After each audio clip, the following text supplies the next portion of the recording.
पाकिस्तान के उत्तर पूर्वी पेशावर शहर से बस 80 किलोमीटर दूर जाते ही आपको एक बौद्ध स्तूप दिखाई देगा। यह मठ 2000 साल पुराना है। हालांकि अब ये खंडहर में तब्दील हो चुका है। खंडहर नुमा स्तूप एक ऐसी पहाड़ी पर है जहाँ से दर खैबर का व्यापक मार्ग नजर आता है। हम यहाँ आपको बताने जा रहे हैं तख्त-ए-बाही की कहानी। प्राचीन शहर तक्षशिला पर बहुत काम हो चुका है जो तख्त-ए-बाही से बहुत दूर नहीं है। हालांकि तख्त-ए-बाही गंधार युग का स्मारक है और यूनेस्को वर्ल्ड हेरिटेज की सूची में भी शामिल है। फिर भी यह लोगों के लिए एक अनजान जगह है। फारसी में तख्त का मतलब होता है सिंहासन और बाही का मतलब होता है जलाशय। चंद लोगों को लगता है कि यह नाम स्तूप परिसर के इस्तेमाल के लिए 2 बड़े जलाशयों के नाम पर रखा गया होगा। इसके इतिहास और निर्माण के समय की जानकारी यहाँ खरोष्टी लिपि में लिखित शिलालेखों से मिलती है। एक शिलालेख के अनुसार ये राजा गोंडोफर्नीस के शासनकाल के 26वें साल में लिखा गया था। शोध से पता चला है कि गोंडोफर्नीस इंडे पार्थियन या इंडो पहलवी साम्राज्य का संस्थापक था। ये साम्राज्य 1946 ईस्वी तक रहा था। गोंडोफर्नीस ईरानी साम्राज्य पहलवी से खुद को स्वतंत्र घोषित करके पूर्व दिशा की ओर कूच कर गया था। इस दौरान उसने अफगानिस्तान और गंधार सहित उत्तर पूर्वी भारतीय उपमहाद्वीप के कई हिस्सों को जीत लिया था। गोंडोफर्नीस के वंशजों का भी नाम गोंडोफर्नीस होता था और इसलिए विद्वानों के लिए ये तय करना मुश्किल रहा कि शिलालेख में वर्णित गोंडोफर्नीस कौन सा गोंडोफर्नीस है। लेकिन एक बात तो तय है कि तख्त-ए-बाही की स्थापना इंडो पहलवी शासकों ने की थी।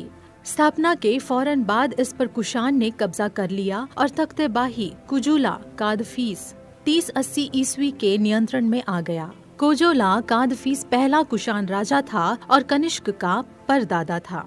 कुषाण बौद्ध धर्म के अनुयायी और संरक्षक थे।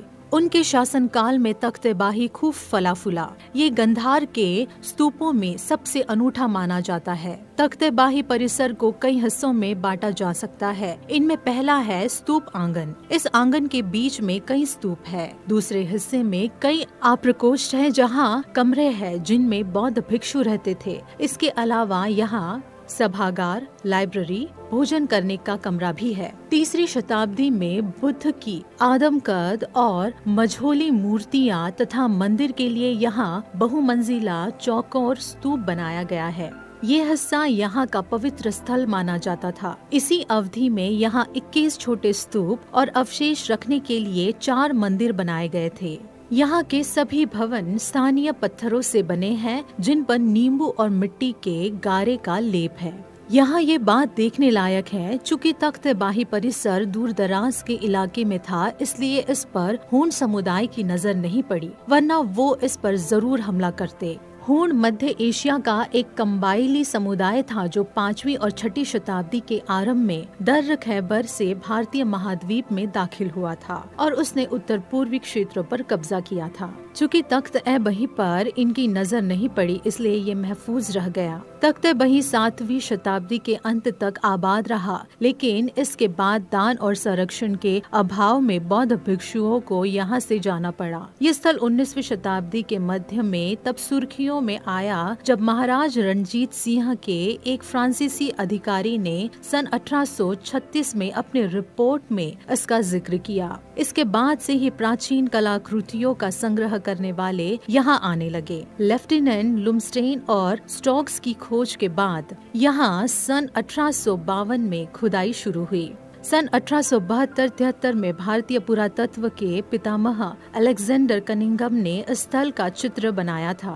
खुदाई में मिट्टी, टेराकोटा और महीन चूने की 270 से ज्यादा मूर्तियां मिली थी। इनमें से 220 मूर्तियां 3री और 5वीं शताब्दी की थी। खंडहर से 2 और 3 मंजिला स्तूपों के अस्तित्व का पता चलता है, जहां करीब 250 से 300 लोग रहते होंगे। सन 1880 में यूनेस्को ने तख्त-ए-बाही और उसी अवधि के सहर-ए-बहलोल को अपनी वर्ल्ड हेरिटेज सूची में शामिल किया था। ये दोनों परिसर करीब 33 हेक्टेयर भूमि पर फैले हुए हैं। सहर-ए-बहलोल का खंडहर कुषाण काल के एक छोटे प्राचीन किलाबंद शहर के अवशेष बताए जाते हैं। दुर्भाग्य से आज पाकिस्तान के इस सांस्कृतिक धरोहर पर खतरा मंडरा रहा है। अतिक्रमण, बेलगाम खेती, गैर कानूनी खनन और स्थानीय कारखानों से होने वाले प्रदूषण से ये धरोहर धीरे धीरे नष्ट हो रहे हैं। वो धरोहर जो बौद्ध साम्राज्य का एक शानदार उदाहरण हुआ करती थी और जिसका 800 साल के दौरान विकास हुआ था, वो आज बिना छत और दीवार के एक खंडहर में तब्दील हो चुकी है।